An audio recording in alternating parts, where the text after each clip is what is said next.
आज सकाळी सकाळी दारावर इतकी फ्रेश मेथीची भाजी विकायला आली होती ना, तर मोहच आवरला नाही आणि मी ती भाजी घेतली. आणि मला ऑलरेडी कांद्याची पात करायची होती, मग मेथीची भाजी पण करावी लागली. तर म्हटलं चला याचंच एक कॉम्बिनेशन आज आपण ट्राय करूयात. तर मी आज कांद्याच्या पातीचं आणि मेथीच्या भाजीचं असं कॉम्बिनेशन ट्राय केलं आहे ना. जर तुम्ही कधी खाल्लं नसेल ना, नक्की करून बघा आणि खाऊन बघा. ही भाजी इतकी भारी लागते ना. तर सगळ्यात पहिल्यांदा मी ना कढईमध्ये थोडंसं तेल घातलं, त्यामध्ये हिरवी मिरची आणि लसूण घातला.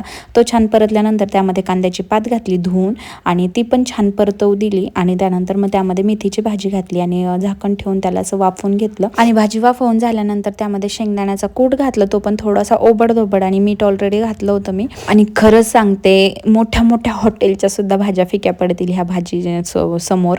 तर इतकी सुंदर झाली होती ना, चवीला एक नंबर लागत होती. आणि बाजरीच्या भाकरीसोबत तर विचारूच नका. त्यानंतर मग दारावरती ना बेडशीटवाले आले होते विकायला. तर मग मला हे बेडशीट खूप आवडलं ग्रे कलरचं, तर मी तेच घेतलं.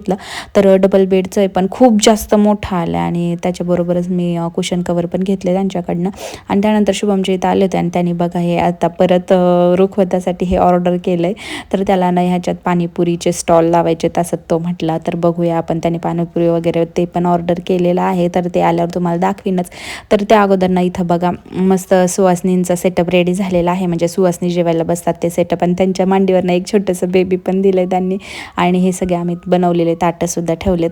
आणि त्यानंतर डोलीचा पण सेटअप रेडी झालेला आहे. त्यानंतर मग हळदीचा जो घाणा असतो ना, म्हणजे जे जातं वगैरे, तो पण सेटअप रेडी झाला आहे. तर आता जवळपास काम त्याचं होत आलं आहे सगळं. तर पूर्ण झाल्यावर मी तुम्हाला एकदा नक्की दाखवल.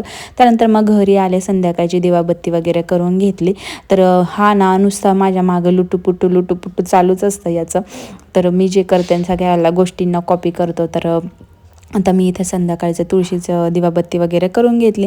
तर त्याने पण सेम तसंच केलं. मग दर्शन वगैरे घेतलं, त्यानंतर घरातली दिवाबत्ती करायला घेतली. तर संध्याकाळचं हे जे रिच्युअल आहे ना, खूप छान वाटतं आणि खूप जास्त पॉझिटिव्हिटी येते घरात. आणि माझं बघून पिल्लू पण मला सगळ्या गोष्टी कॉपी करत असतो. तर तेवढंच त्याच्याने सुद्धा सेवा घडते स्वामींची, आणि तेवढंच लेकरांना वळणसुद्धा लागतं.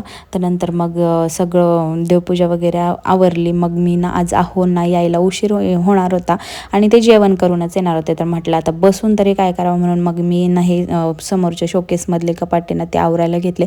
खूप जास्त राडा झाला होता. मग सगळं एक्स्ट्राचं सामान काढून घेतलं, घरं वगैरे झाडले. त्यानंतर मग मी तूप बनवायला घेतलं होतं. रोजच्या कामातून काही कामं जर कमी झाले ना, तर मी अशी एक्स्ट्राचे कामं करत असते. तर एवढं असं तूप निघालं होतं. साय कमीच होती यावेळेला, पण म्हटलं चला आज बनवून टाकूया, वेळ आहे तर.